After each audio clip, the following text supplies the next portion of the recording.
Today's episode of Desertwood Days with Kathy Blaze is sponsored by Dork Publishing, expanding minds through fantasy since 2018. Learn more at the Dork Publishing website, www.dorcpublishing.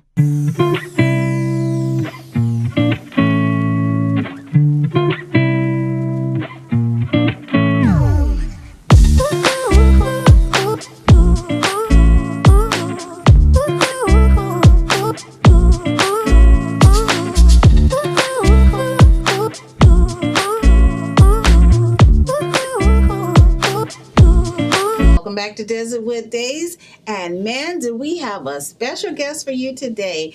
You know her as the owner and founder of Going Down on the Mics. Let's welcome Miss Moni Luvs Effects. Hello. Hi. Lovely lady, it's good to see you. Always, always.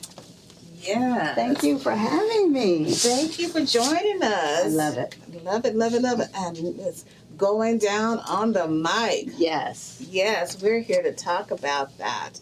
Well, thank you for joining us again here on season 2. You were one of our guests on season 1. Absolutely. But we didn't get into Going Down on the Mic, and we want to make sure that our audience know about Going Down on the Mic. Who doesn't love going down the mic? Yes. Let's just start with that part. Yes. So first off, I'd like to know, where did that name come from? Well, okay.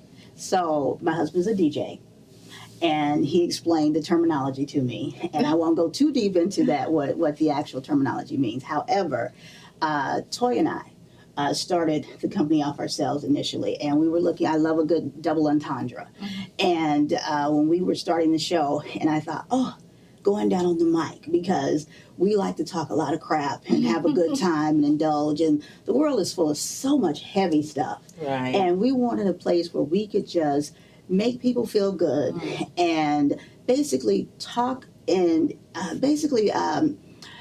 edify others. Let people know what's going on. A lot like what you do free. Here. Exactly. Yeah. Let the people know what's going on in a great way. Right. Let people feel good about it. Let your hair down. Let loose a little bit while still letting people know about the greatest people out here in the world. Right. Because we reach over 150 countries. Wow. 150 countries to let loose with the best people in the world. How about that? Congratulations. Thank you. That's Thank you. awesome. We've worked hard. And, and now the players have changed, but the goal is still the same. Mm-hmm. The goal is still the same. So that's kind of how we started out in 2019 and still plugging away. I love that. You know what? I like to say there's just so much talent out here in Arizona. Yes. And you know what? Besides from talent, there's so much quality out here. There's so much quality people out here, people that are doing so much good in our communities.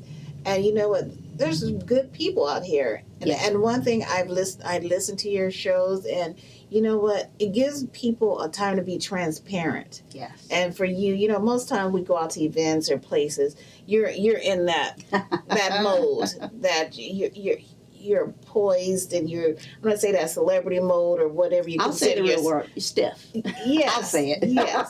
That's the mode you're in. So you're not seeing that real person. But when you're on shows like this, you're able to let your hair down. Yes. You're able to laugh and have fun and say things that people wouldn't normally hear and see. Absolutely. And that's what that's the way I can describe Going Down on the Mic for me. Because you were on our show. Yes. You graced our new season. Our new season you graced, because in the new season I rebranded the show. I've been constantly rebranding, and in this new branding we were all about empowerment. Empowerment. And not just of women, because this is what it is, empowerment of women. However, we like for people to understand, in empowering women, you're also empowering men. Sure. And when you empower women, you empower the world. Sure. There are plenty of shows out there when they think empowering women, you have to beat up men. Not here. You can throw a dime and find those shows. Right. When we're empowering women, we're also empowering men, lifting them up, talking about the great things they do also. Right. We're not here to beat anybody down. And we can't, because we can't do it by ourselves. Right. I mean, most of us, you have a husband, a brother, an uncle, or someone that's supporting you. So you can't be empowered, but you're over here and beating someone. Exactly. How can you call that empowerment? Exactly. And I have an amazing co-host who's been on your show, Yes. Mr. Chris Lay, Yes. the fantabulous photographer and videographer, Yes. who takes every Wednesday to come and be my co-host. And when the show was Toy Taylor and I, he came when Toy was leaving. He said, "Put me in the game, Coach." Literally, those were his words. "Put me in the game, Coach." And he's been rocking with me ever since. And it's been an actual, like, you could not have put in a computer and put this synergy together. And that's what I was going to ask. That's a different type of vibe. I mean, you were with your sister girl, and you guys meshed right off each other. Right. But now you have this guy. I mean, he has his own way of doing things, Yes. his own personalities. I mean, how did you make that change and adjust to that? When I say synergy is something that's natural. You know what I mean? That the universe just like bangs off of these planets and different things, and that synergy was natural. Now, don't get me wrong. You always have to tweak certain things. Right. And we tweak it, and because the synergy is natural, it allows us to be able to say certain things and still have that love in the middle that keeps it brewing. And we put the strings off of that, you know. He's late. Before every show, he gets a little licking, and he has someone who I have labeled the handler, and so I've had to learn to go through the handler in order to get him kind of in play, and we worked a beautiful orchestra. Right. To make this and work. sometimes we're busy doing things. We need an assistant, a handler, or whomever else is a child that's going to keep us in line and in order. Appreciated, yeah, because he wants to do a great job. I want to do a great job, and because again that synergy is there, and we all have the same common goal for it that we appreciate it. Right. So when he puts me in check, I appreciate it because, again, the same common goal, the love for it that we have for this show and what we produce. And when people come up and say what they love about it, you know, we're like, what? Really? Okay. So let's get back to it and make it better. Right. You know. So going down on the mic, tell our we just jumped into it. Because, you know, sometimes when it just feels like home. You jump into things and get to talk, but our audience needs to know what it is. Going down on the mic, tell them what it is. Well, it's a podcast and a talk show. So it's not your average podcast. And then I'm co-owner of a radio station, WUBI Ubiquity Radio, with my husband. And so we're pumping out on all your social media networks. We're pumping out on the radio station. The radio station also has a TV side to it. So we have all of that going on. We're on all your major podcast stations. We're on iHeartRadio. We have a couple of other radio stations that are entertaining us to get on. And so then that's why we're going out to over 150 countries and growing. And then we have a magazine that has approached us and then signed with us, and that's Empowered Magazine, that we're also working with, because I'm pretty sure plenty of you have gotten calls or emails, whatever, from me, and working with that, and that's where the Empowered series has come on, because we were already doing that, and then that's kind of pumped that out also. So that's kind of part of it too. But this whole thing has just grown and taken on this life of its own with the rebranding that I was already doing. The timing of it and the way the universe has just brought it to us is just amazing. So again, it's just all about the mission that has, you know, we kind of put it on paper and put the work in, and now it's just coming from every which way and the other. And it started as Arizona, and it has grown throughout the United States into a national level. And so we're blessed to be able to do that. And what was it that forced the rebranding? Was it the mission, or was it the change of the hosting? It wasn't just the change of the hosting because I had rebranded multiple times. Okay. It was more something in the gut. I'm going to be very honest. Okay. I wasn't satisfied. Okay. I wasn't satisfied the way we were reaching the audience. I wasn't satisfied with what we were providing. Okay. Because it's all about what we're providing the viewers and the listeners. Right. It wasn't enough for me. Okay. And now when I'm ending a show with my guests, I'm like, are you feeling empowered? Are you feeling good? Do you feel like you're leaving the show and you have done something? You know what I'm saying? Right. Does that not feel good to be able to say that to your guest? I mean, you're a host. Yes. You know what I mean? That we're actually providing them with something. Right. You're not just leaving the show and you're like, well, that was a waste of my time. Right. Never do we want that. Right, especially you done spent that time on there with these people and they done shared with you, you done shared with them. You guys are giving each other something, but how do you feel afterwards? Exactly. I mean, is it worthy of me to keep going? Exactly. And I totally understand that. So going down on the mic, is there a specific a genre of guests that you go after, or how do you decide on who's going to appear on going down on the mic? Well, believe it or not, at this point, our guests are coming to us now. Mm-hmm. There was a point where we were out searching. Mm-hmm. We were out searching, and then something happened.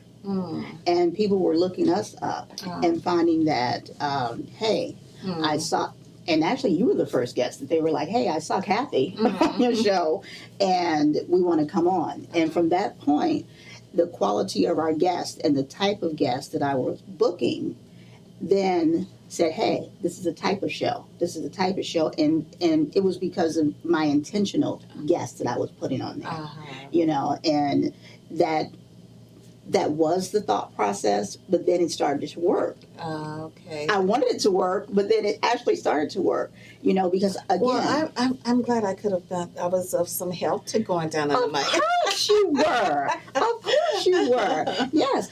That was all in the design. Right. I wanted it to work for you, and I wanted it to work for us. I want it for our sponsors. And speaking of, sponsors and the type of things we want, look, I brought you something. Oh. You and the crew here. This is I have to make sure I'm pronouncing it correctly, Pimentanol Vortex Energy H2O water. Okay. That one's for you, and I brought some for the crew also over there. This water right here. Pimentanol Vortex Energy H2O 10-hour power.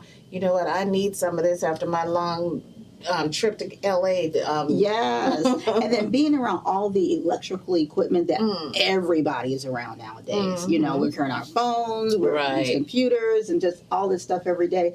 This will take all of that stuff that's put into us, and it's made up from the water in Sedona. Okay. And you can see all the ingredients that are right back there, and from the vortex that's up there, and it's local. Okay. This gentleman, his family, they're pioneers here in Arizona. They've been here since don't quote me on the exact number, like 1815 or something like that, here in the valley. Joe Pimentanol, you can look him up. And this is their water. Okay. Absolutely phenomenal. Absolutely phenomenal. Wonderful. You can take a capful and it actually works. So you drink just half the bottle a day. Oh, love it. You guys, this water is thebomb.com. You will start seeing it on our show. Okay, we're going to have to get Mr. Joe Pimentel on the show. So I talked to him before. Yes, I talked to him before I came, and he definitely will want to be on the show. As entertainers, we're around electrical stuff. And absolutely. We're working for hours, so we need all the energy we can get. As entertainers and as just individuals. Yes. We have everything, even our cars now. Right. Our cars. Yes. So yes, this is it. This is it right here, and I definitely recharge myself with it. That is awesome. Our beautiful shirts now. Yes. You guys go on our page, and that link is there. Go get all of that swag. Get all of that swag that's on there. And it's nice material also. Yeah, you can. This is one of the premium ones. You can get the less expensive ones if you want, and they have the mask. We have backpacks, sweatshirts, everything you want on there. So Moni, you have your swag. I mean, you're ready. I mean, you're already putting out so much content out there. And again, I want to thank you because I know you do a lot out here for our Arizona community. And For a lot of us, that is so important, and it is such a blessing that we're given the talent out here a platform to be able to showcase themselves and their talent for people around. I mean, in other states, countries, they get to see, get to know some of the talent that you have on your show. So, thank you. So, we done went down on the mic today, but there's the other side to Moni Luvs effects. Of course. There's the person that's known as the one that does the prosthesis. You're the person that does all the blood. Oh. So you brought some fingers for us today to take a look at. Well, last time I brought a hand. Yeah, you brought a hand last time, but now you done chopped off somebody's fingers and brought it. Well, tell us about this. How did you get started in this? well, the special effects and makeup, because I started with beauty school, and that was a no-brainer. However, in beauty school, you do head to toe, inside out. And when people go to cosmetology school, they just think hair. That's all they're going to do, hair and little makeup. And what they don't like are like doing the nails and feet and whatnot. And so I did a lot of advanced education. And what I didn't like and wasn't familiar with was makeup, because I don't wear it. Oh, okay. And what you're not familiar with and scared of, you immerse yourself in. So I signed up for a beauty class, spent $1,200. And I showed up and they had it mislabeled, and it was special effects. Oh. And fell in love. Oh. And the instructor, he saw something in me. And he just poured all this. I was like, you can do whatever you want to. And we just went for it. And he gave me all these websites and everything. And so I started studying murder scenes and autopsies. And from there, I just took off. And at night, I'd be up late and just creating stuff and all of that. And so I became known for the more realistic special effects. For those people that we watch these movies, these horror flicks, or these movies where people been murdered and blood's all over the place, or fingers being chopped off, Freddy Krueger type stuff. These are the person that's been the behind the scenes that's creating all that. Yeah, I'm definitely known for the more realistic. The novelty's fine. I have respect for it. You know, there's so many different genres, and that's great. However, I enjoy the realistic thing. I want to do the things that give you nightmares, that make you throw up. That's what I like to do.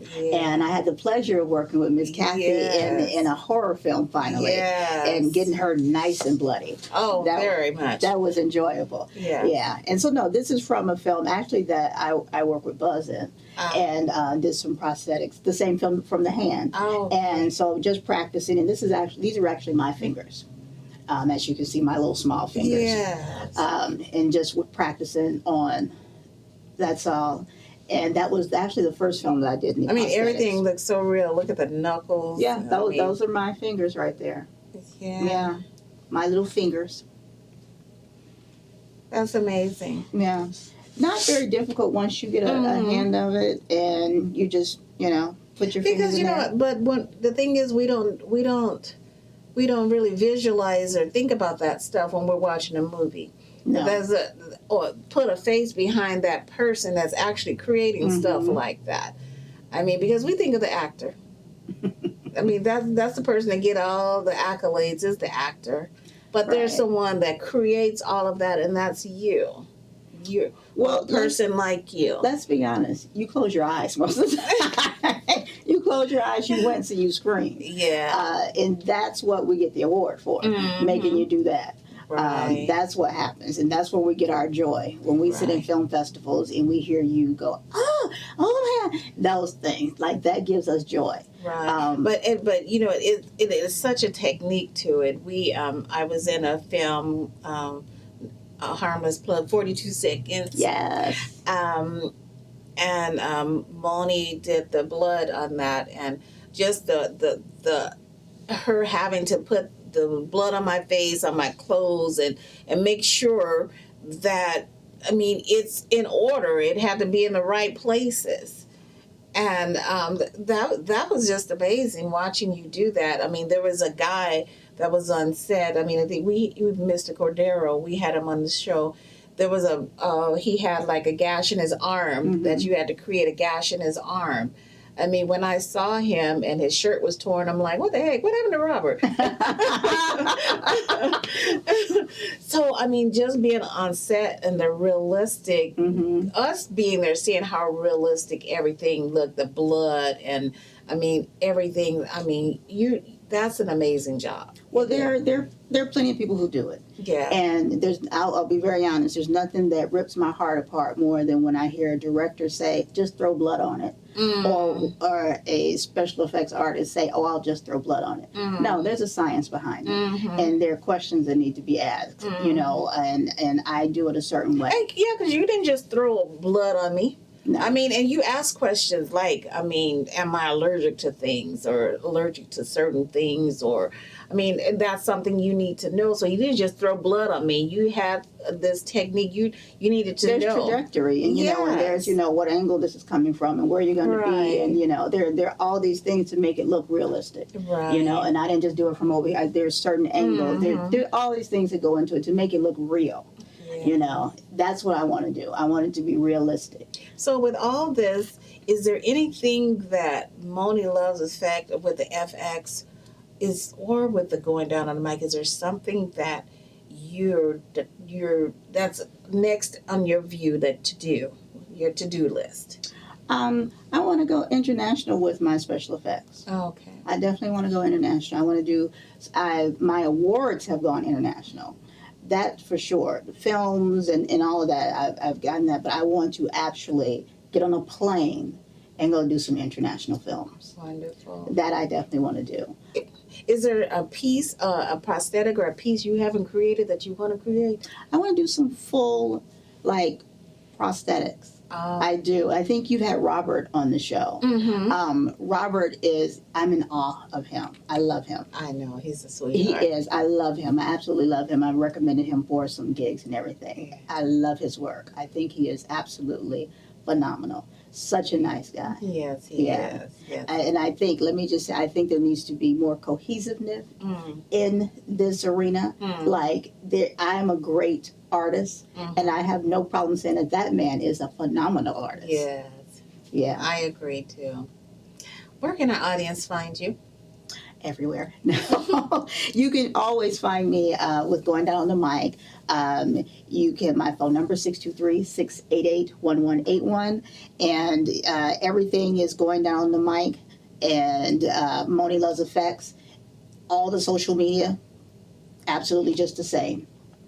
It was such a pleasure to have you here with us today. Thank you. And thank you for sharing all this. And pimento water also. Thanks for bringing it out. Absolutely. Thank you so much. Congratulations on the show. I love it. I love the growth. I love everything that's going on with it. And we love you. And you're an inspiration to me, too. Thank you. And thank you for always joining us here on Desertwood Days. And we'll catch you next time.